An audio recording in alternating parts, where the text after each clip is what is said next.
Alright, what's going on, guys? Hope y'all are having a good day. So in this video, we're going to be looking at 10 pro tips that you can apply to your game in Outbreak. Now, this game mode in Black Ops Cold War Zombies has some serious depth, and I know a lot of newer players are struggling to kind of find their footing in this game mode and just zombies as a whole. So today, we're going to be going over 10 pro tips that are going to help you dramatically improve your game, whether you're a primarily solo player or you like playing co-op. These tips should be applicable either way, and if implemented properly, will really help improve your gameplay in Outbreak. So before we get started, if you guys do enjoy the video today or learn anything from this at all, I would really appreciate a thumbs up on the video. And of course, remember to subscribe if you're new to the channel for plenty more zombies content coming your way. And also, if there's anything you'd specifically like me to make a video on Outbreak explaining, or something you'd like me to go extremely in depth on, then let me know in the comment section how I can be a further help in Outbreak and what videos you would like to see in the future. But without further ado, let's get into the 10 pro tips to help you get better at Outbreak. Coming today at tip number 10 is setting up your early game properly by not buying armor with your salvage immediately and doing all of the side quests available to you. Now, while I recommend doing all these side quests up until about round 4 or 5 just to get everything in place, you're really going to get ahead of the game at this point. By killing enemies and waiting for an armor vest drop to spawn, for example, instead of buying one at the crafting table, you can further use that salvage to upgrade the rarity of the loadout weapon you bring in, which makes a very major difference, especially as you're setting up in the early game, and also buying your perks in a certain order so that if you happen to go down and lose them, you can keep some of the important ones even after you get up. So for example, getting Jug and Stamina up first and then getting the rest of the perks surrounding it. You should lose the peripherals if you happen to go down and retain some of the more important ones like Jug and Stamina up that are just going to keep you alive in order to reacquire those lost perks again. Keeping those things in mind and just generally taking your time in the early game. But moving on, and coming in at number 9 is going to be regards to what is the best equipment to run in Outbreak. Now, I think hands down, regardless of whether you're playing solo or co-op, it's going to have to be the combination of decoys and Molotovs. Now, you might be wondering why monkey bombs aren't necessarily the best call for Outbreak. In my opinion, as the rounds go on and you start to get a higher percentage of super sprinters, the amount of time it takes to load up a monkey bomb and actually throw it, and then also the amount of times that it distracts zombies, you kind of get diminishing returns as the rounds progress. And so I think decoy grenades are better. They're quicker on the draw. Molotovs are extremely good at defending objectives or even clearing out some of the objectives, like when you need to retrieve the Ethereum canister. Another quite effective strategy is to use decoys in combination with Molotovs in the exact same location so that tons of zombies just burn up as you're doing other things. This can recharge your specialist ability, just take pressure off you and your team generally. And when you arrive at a point in the game where scrap and salvage are no longer an issue and you can pretty much build as much equipment as you like, you can restock on these every single round before a main objective starts and have all of these at your disposal. They're extremely valuable and one of the most underrated things you can use in Outbreak. So moving on today and coming in at tip number 7, let's quickly talk about your ammo mods and specifically which ones you should be using and upgrading. Now, odds are if you've played enough Outbreak or just regular zombies, you have completely gone through the skill tree and fully upgraded to tier 4 and tier 5 on every single one of your ammo mods. But the ones in particular that I do definitely want to point out are Deadwire and Brain Rot. Right now, these are arguably the best ammo mods in the game when fully upgraded. Deadwire was not that good in the base version of Cold War, but now is much more like its Black Ops 3 counterpart, where the arc of electricity can jump to a huge amount of zombies, which depending on the scenario and Outbreak challenge that you're doing can be an absolute game changer. And similarly with Brain Rot, this is now able to turn certain kinds of special enemies. So you can turn Manglers, you can turn Mimics, even Tempest. The only things you cannot do are Megatons and Panzers. This is an absolute must-have as well, because in certain situations where it's easy to get overran by even small amounts of enemies, the turned boss zombies will not only run around and take care of those for you, but will even turn other zombies themselves, so it has a spread effect. Another useful way to utilize Brain Rot when you're doing the canister retrieval, you can turn a boss enemy that's guarding one of the canisters, run around for a little bit, and let it clear out, and that typically gets the job done. Now, in terms of other ammo mods, obviously Panzers are going to be weak to Shatter Blast, Megatons are going to be weak to Deadwire,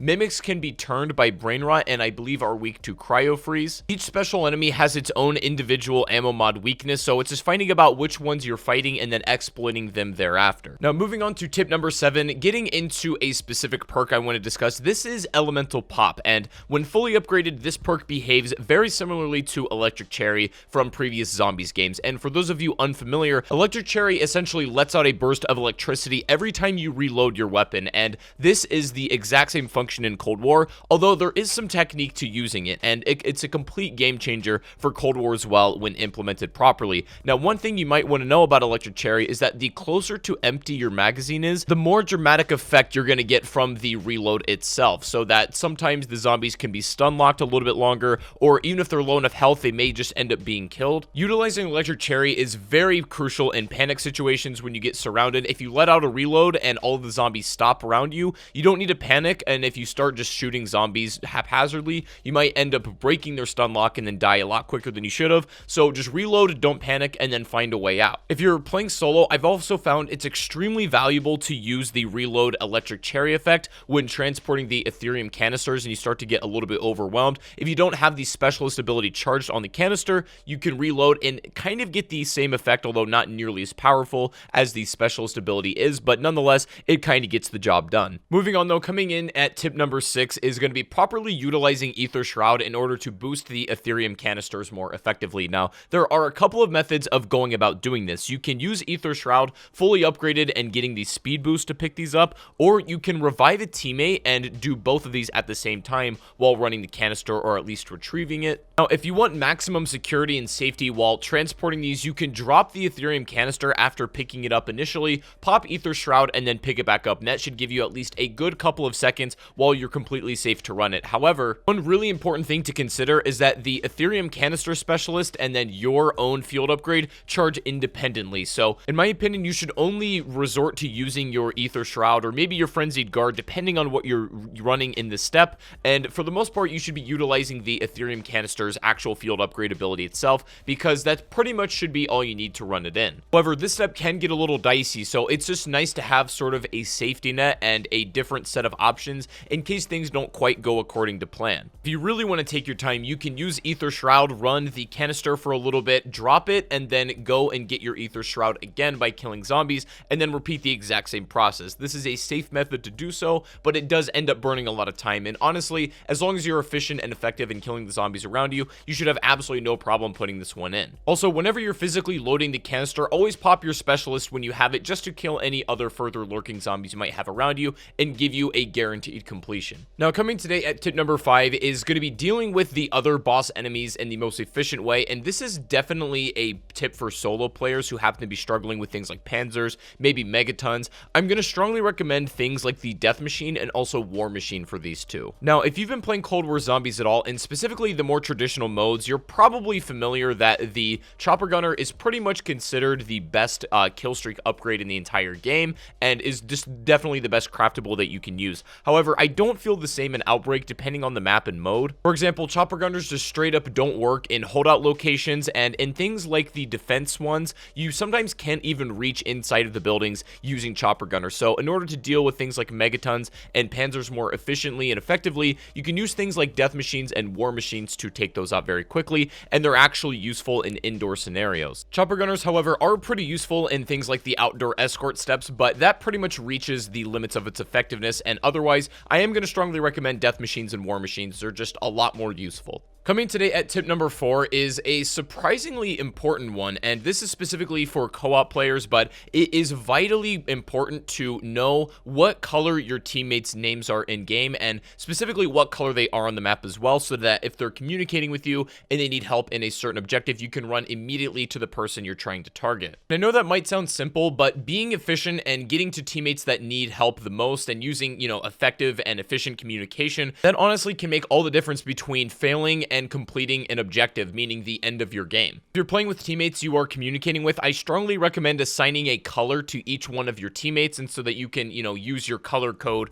to essentially determine where you are on the map and then communicate to your teammates that more effectively. In solo, obviously, this doesn't really matter because you're not going to be communicating with anybody, but in co-op, this is an absolute must-do. Tip number 3 is running the proper weapon setup and class, and in my opinion, the best composition you can have for yourself as an individual player in Outbreak is going to be the Howler upgraded to the Orion, and then using the Deadwire tier 5 upgrade ammo mod on that, using Elemental Pop, obviously having all of your perks, and then also coupling that with a ray gun. After a lot of experimentation and trying to use other guns on higher waves, I've pretty much come to the conclusion that this is realistically one of the only viable options when the rounds start to get really high. The Gallo shotgun, if you prefer that, is definitely fine in lower rounds, but I found it can't quite keep up with the pace of the game, and it just doesn't go the distance like the Howler does. does. The Dice Shockwave Wonder Weapon is pretty much the most useless one in the game. It is good for earlier rounds, but I am going to strongly recommend swapping to a ray gun as the rounds get increasingly more difficult. Of course, I always encourage your own experimentation, but I do strongly recommend running this right now, as it is kind of the meta. Tip number 2, obviously, remember this can be done solo or co-op, but be sure to switch specialists depending on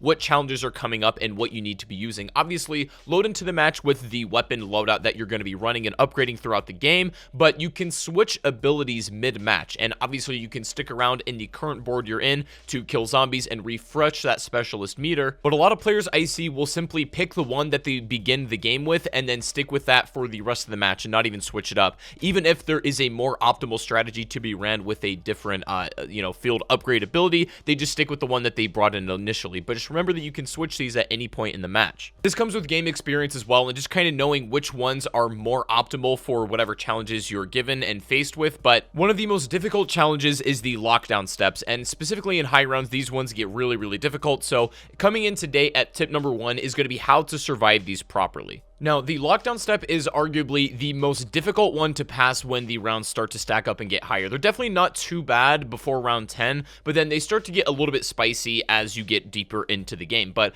there are some tips that I have for effectively dealing with these, whether you're playing solo or co-op, but I am going to specifically recommend that you definitely change specialists for these. Ether Shroud, in my opinion, is absolutely going to be the go-to, and this is going to grant you enough time, and it gives you enough safety nets to get out of situations where you don't have to take downs. Now, really what the lockdown steps come down to are you just need to burn the clock, and there's a couple of different resources that you have that will help burn that clock. So obviously Ether Shrouds, but even if those go away and you have nothing else, if you take it down, use your bleed out timer for as long as you can before needing to revive yourself. In these situations is where I actually recommend using things like Tombstone, having quick revive, and then you should always use your self revive as your last resort. After that, obviously you have no other resources really except your own movement and just your ability to, stay alive and kill zombies. But if you can hold on to your resources for as long as possible and avoid burning through them in the first couple of waves of your lockdown, getting into the last minute, you can really take advantage of everything you're given and really milk those bleed out timers if you do happen to go down. Obviously, you're still going to make a couple mistakes in here, and it's pretty normal for your game to end on one of these steps, as they are by far the most difficult ones when the rounds are, 10, 20 plus. But there are certainly ways of dealing with these a lot more effectively. So anyways, guys, those are going to be the top 10 pro tips for Outbreak. And if there's anything you feel like I missed that I could have included in this video of a pro tip that you might have to give to somebody, then definitely leave it in the comment section down below. If you guys would like to catch me playing Outbreak live, I stream every day over on Twitch as well. Link to that is in the description, but drop a like if you guys did enjoy,